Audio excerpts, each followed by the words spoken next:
Mucuyu Mãe, Mucuyu Dira, Mucuyu Gil, saudação família Fosse Luz, saudação ao terreiro Fosse Luz, a egrégora de nosso terreiro, saudação aos baianos da minha caminhada, que me acompanham. Eu sou o Caleb, sou médium da corrente do terreiro Fosse Luz e hoje eu vou apresentar um pouco da linha dos baianos e baianas, uma linha tão importante de entidades que trabalham na nossa Umbanda. Eu preparei uma pequena introdução e, para iniciar, eu trouxe a fala do Caboclo das Sete Encruzilhadas. O Caboclo das Sete Encruzilhadas, ao anunciar a Umbanda, ele nos informa que espíritos mais sábios ensinariam aos menos esclarecidos e que a ninguém seria negada uma oportunidade de manifestação, de trabalho ou de aprendizado. A Umbanda ela foi organizada e constituída e fundada por entidades como pretos velhos, caboclos e crianças, e progressivamente foram agregadas a ela novas linhas pela espiritualidade, linhas de trabalhadores, e a linha dos baianos é uma dessas linhas. O que faz da Umbanda uma religião agregadora, fraternal, universalista.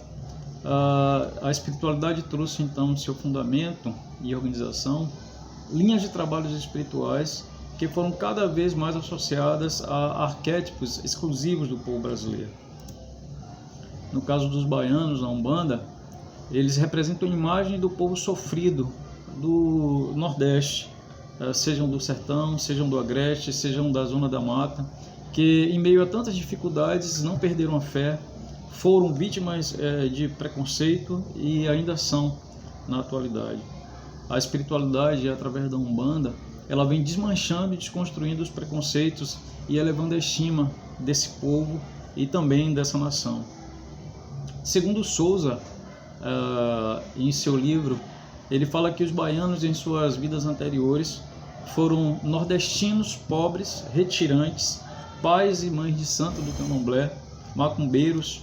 Outros acreditam que eles foram negros africanos com grande experiência ou mestiços brasileiros que trabalham nessa linha. Durante muitos anos, a ação dos baianos ela foi renegada e enxergada com preconceito e restrição em alguns terreiros, sendo esses espíritos considerados até como mistificadores e zombeteiros, e a linha inteira vista por muitos dirigentes como inexistente. Então a linha dos baianos ela vem nos remeter ao período da colonização do Brasil e a diversidade cultural, religiosa que esse povo vivenciou e vivencia, e também o seu histórico de discriminação. Traz-nos então uma referência do início do descobrimento do Brasil, a colonização e as origens de um povo que é a cara do Brasil, né? A Bahia então ela foi o berço do Brasil, né? E os escravos africanos que chegaram manifestaram-se então religiosamente, e tudo começou aqui, né? Escravos que foram trazidos de países como Congo, Nigéria, Moçambique, Angola, entre outros. Uma pergunta que é muito comum é: a linha dos baianos é o povo da Bahia? Então a resposta seria não. A Umbanda ela compõe a categoria, ou melhor, os baianos na Umbanda compõem uma categoria de espíritos que são associadas a personagens tipicamente nordestinos. Então a linha dos baianos nada mais é do que uma linha composta de entidades que incorporam arquétipos do povo nordestino como um todo. Os baianos são símbolos de todo o povo nordestino que carregou dessa vida o espírito de humildade, o espírito batalhador, né? Sustentam a sabedoria do povo sertanejo.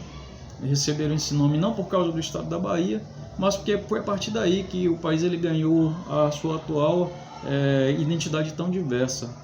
Essa linha vem como uma homenagem aos povos que contribuíram para a rica formação da nação e que, apesar do seu jeito simples, carregam em suas veias a inteligência da miscigenação entre brancos, negros e índios.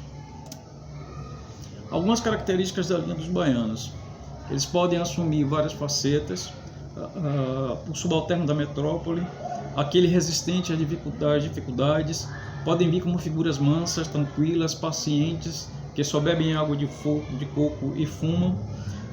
Podem aparecer também como guias irreverentes, brincalhões, valentes, que fumam, que pedem cachaça e batida de coco. Souza, em seu livro já mencionado, Encantaria Brasileira, o livro dos mestres caboclos encantados, baianos, novos personagens afro-brasileiros. Ele aponta os tipos de trabalhos que eles se dispõem a realizar, inclusive aqueles trabalhos que não são predileção de pretos velhos e de caboclos, tais como trabalhos de ordem financeira e questões relacionadas a amor. A gente vai falar disso mais para frente. Na linha dos baianos podem vir também os cangaceiros e sertanejos. Eles trabalham na direita, mas eles conhecem bem os trabalhos de proteção da esquerda.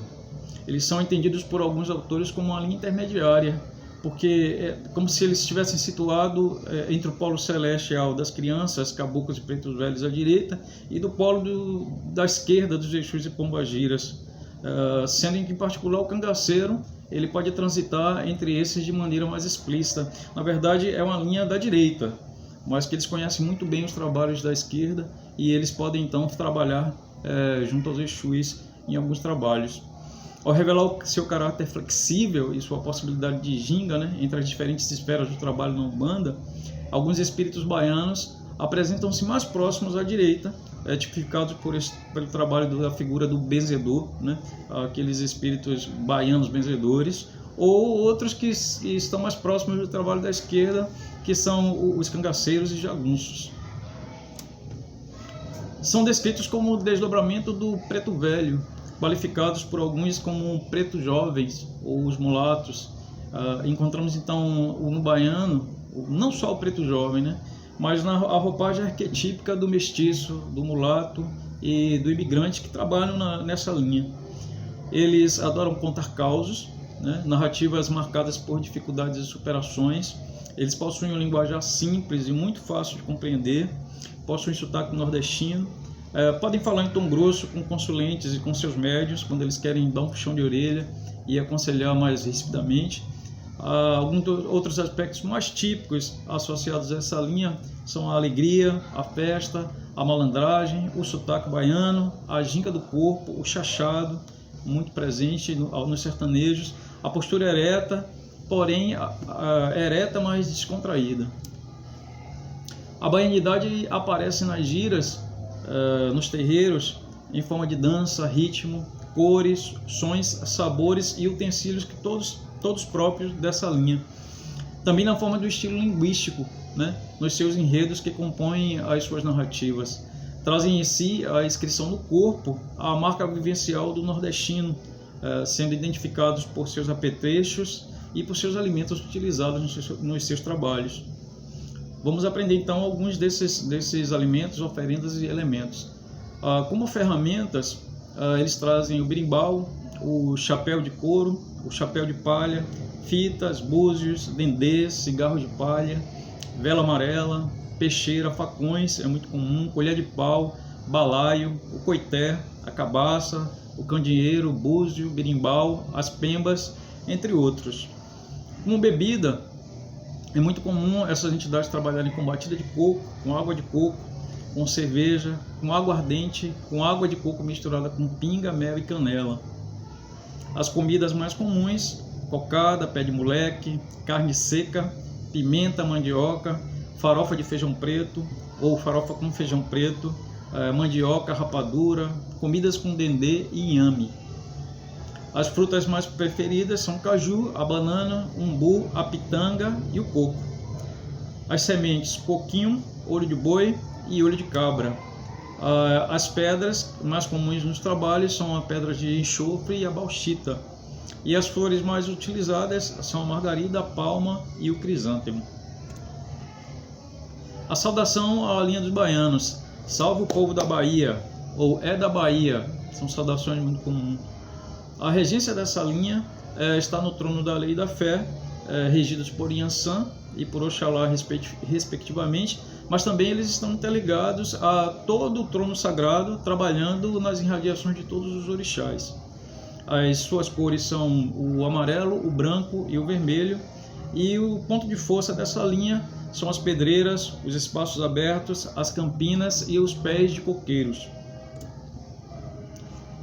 Voltando para a questão da linha de trabalho no sentido da atuação, os baianos eles trabalham quebrando demandas e energias negativas, trabalham no desenvolvimento mediúnico, são disciplinadores, organizadores dos trabalhos, são exímios conhecedores das ervas, do axé, dos grandes rezadores, atuam movimentando, direcionando, reordenando, trazendo o despertar, a alegria, o viver, fazendo a limpeza e o reequilíbrio energético, cortando energias negativas.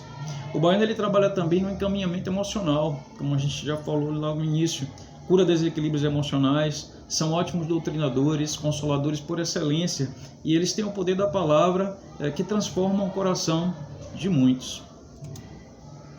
Alguns nomes de entidades mais comuns em muitos terreiros de Umbanda, Brasil afora, são as entidades que mais se apresentam, e eu vou citar alguns nomes aqui, que é o baiano Zé da Peixeira, a baiana Sete Saias, o baiano Zé da Faca, a baiana Redonda, o baiano do Coqueiro, Zé do Coco, a Maria da Conceição, a cangaceira Jurubeba, a baiana Teresa, a baiana Maria do Coco, o baiano Juarez, Lampião, baiano João do Coco, Zé Baiano, Manuel do Facão, Pedro da Bahia, baiano Simão, a Maria do Rosário, a baiana do Balaio, a Maria Quitéria, a Maria Bonita, o Corisco e o Zé da Faca são alguns nomes mais comuns encontrados. Eu tive a oportunidade de retirar de um artigo científico publicado pela USP em 2011 e publicado em um periódico científico chamado Paideia. O artigo científico intitulado Estrela que vem do Norte, os baianos na Umbanda de São Paulo. Foi uma pesquisa que envolveu os institutos de psicologia, a Faculdade de Filosofia e a Faculdade de Letras da USP, do Polo de Ribeirão Preto, e o Departamento de Psicologia como um todo. Então foram feitas entrevistas gravadas após devido assinatura de termos de esclarecimento de pesquisa, termo de consentimento livre esclarecido, e foi aprovado por um conselho de ética. Então os pesquisadores foram aos terreiros, participaram das giras e conversaram com algumas entidades. E eu colhi desse artigo algumas falas, né, de algumas dessas entidades incorporadas nos seus respectivos médios em diferentes terreiros de São Paulo. A baiana das Sete Saias Verdes, ela diz o seguinte: é uma linha boa, é uma linha mais conhecida dentro da Umbanda, é uma linha que todo mundo gosta muito, que nós somos alegres, nós somos felizes, nós vem do sertão, mas ninguém vê que nós viemos do sertão, sabe? As pessoas se identificam muito com nós, sabe? A baiana das Sete Saias Verdes. Uma outra fala da baiana Teresa, ela diz o seguinte: olha, fia, é uma longa história, de uma tristeza sem fim, onde não se tinha nada para se comer. Era onde assim, o paiinho pegava toda a filhaiada e depois se ia. A baiana Redonda, ela fala o seguinte: se baiano tem vontade de fazer descarrego, ele risca fogo no chão. Se baiano resolve na conversa, na água de coco e na dança, é ali que ele faz o descarrego. A baiana das Sete Saias Verdes, falando sobre os cangaceiros, ela diz: é uma linha ligada aos baianos, sabe? Só que é na riscada da faca, sabe? Se a coisa não consegue resolver nada, então nós puxa o cangaceiro, que o cangaceiro vira a banda e resolve a coisa, sabe? Porque muitas vezes você não tem permissão para virar a banda, não tem permissão para trabalhar com outra banda. O baiano do Coqueiro, ele menciona a sua história, né? Ele narra ter vivido em litorais nordestinos, um cenário típico dos benzedores. Ele diz: meu campo é na beira da praia, meu campo é na beira da praia, sujeito, deitado numa sombra de um coqueiro bem formoso. Mas a seguida ele esclarece os seus métodos de trabalho, né? Meus métodos de trabalho são a rasteira e o saculejo. E ele fala que trabalha em parceria com o compadre Exu. Ele traz uma fala para dissociar a imagem do baiano preguiçoso, quando ele diz que, embora ele trabalhe na tranquilidade e na serenidade, o seu trabalho deve ser feito com rapidez, ligeireza e pressa. O baiano do Coqueiro. Bom, assim eu finalizo a apresentação desse estudo. um estudo muito importante, uma linha muito importante nos terreiros, nos trabalhos da Umbanda. Nós vamos ter provavelmente um próximo estudo na semana que vem, dando continuação a essa linha. Eu espero que eu tenha contribuído com o conhecimento dos irmãos, com a evolução de cada um, tá bom? E dizer que foi uma satisfação mais uma vez participar da apresentação dos estudos. Saravá é da Bahia.